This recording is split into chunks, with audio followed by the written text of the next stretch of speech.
Hello my YouTube family, welcome to my channel. আমি আজকে বানাচ্ছি বাঁধাকপির পকোড়া। বাঁধাকপির পকোড়া বানানোর জন্য আমি বাঁধাকপিটাকে ভালো করে পাতলা পাতলা করে কেটে ধুয়ে নিয়েছি। তারপর এখানে দিয়ে দিয়েছি একটুখানি নুন দিয়ে এটাকে ভালো করে চটকে নিয়ে একটু ভালো করে চটকাতে হবে, যাতে এটা থেকে একটু জল বেরিয়ে যায়। এটাকে ভালো করে চটকে এটাকে কিছুক্ষণের জন্য ঢাকা দিয়ে রেখে দিতে হবে। চলুন ঢাকাটা খুলে দেখে নিই। আমি 5 মিনিটের জন্য রেখে দিয়েছিলাম। এখানে দেখুন বাঁধাকপিটা নরম হয়ে গেছে। এখানে বাঁধাকপিটা আমি জলটা ভালো করে নিংড়ে নিয়ে নেব। ভালো করে চটকে জলটাকে বের করে নিতে হবে।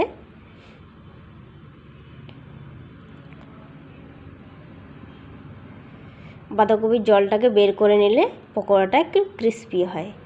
চলুন আমি এটা জল ঝরিয়ে নিয়েছি। তারপর নিয়েছি 2খানা ছোট ছোট পেঁয়াজ, নিয়েছি একটা কাঁচা লঙ্কা কুচি, তারপর দিয়ে দিলাম এখানে 2 চামচের মতো কর্নফ্লাওয়ার। পকোড়াটা ক্রিস্পি হবে কর্নফ্লাওয়ার দিলে। এখানে দিয়ে দিলাম কালো জিরে, সামান্য হলুদ, তারপর দিয়ে দিলাম এখানে নুন। স্বাদ মতো নুন দেবেন, কারণ বাঁধাকপিতে যেহেতু নুন দিয়ে রেখেছিলাম। তারপর দিয়ে দিলাম স্বাদ মতো চিনি।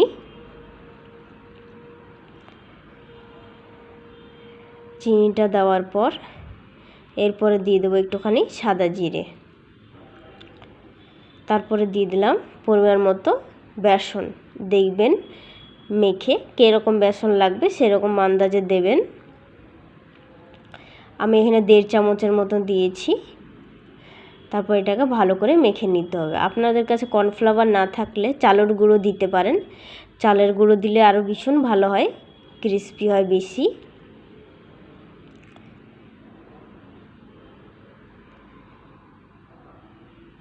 চলুন এটাকে আমি ভালো করে মেখে নিয়েছি।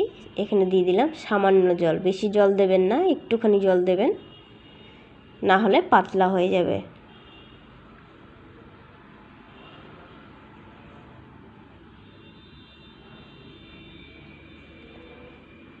চলুন আমি এটাকে ভালো করে মেখে নিয়েছি। দেখুন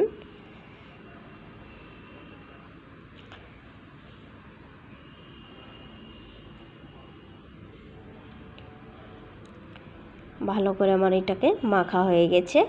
পকোড়া বানানোর জন্য আমার ডো তৈরি। এরপরে পকোড়াটা ভাজার জন্য কড়াইয়ে দিয়ে দিচ্ছি সাদা তেল। তেল আমার গরম হয়ে গেছে। এরপরে দিয়ে দেবো পকোড়াগুলো।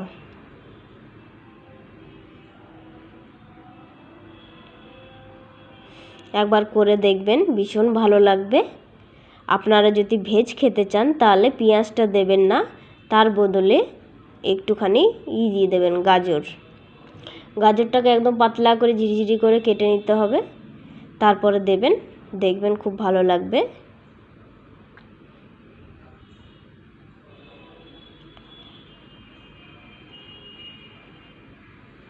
উল্টে পাল্টে ভালো করে ভেজে নিতে হবে।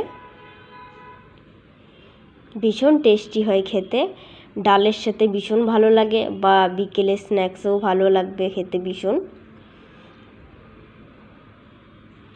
দেখুন পকোড়া আমার হয়ে এসছে। উল্টে পাল্টে আমি ভালো করে ভেজে নিয়েছি। চলুন দেখুন ক্রিস্পি করে আমি পুরো লাল লাল করে ভেজে নিয়েছি পকোড়াগুলো। এবার আমি তুলে নেব।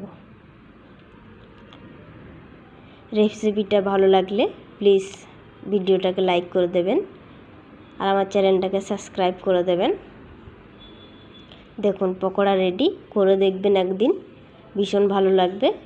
যদি ভালো লাগে কমেন্ট করে জানাবেন। And thank you.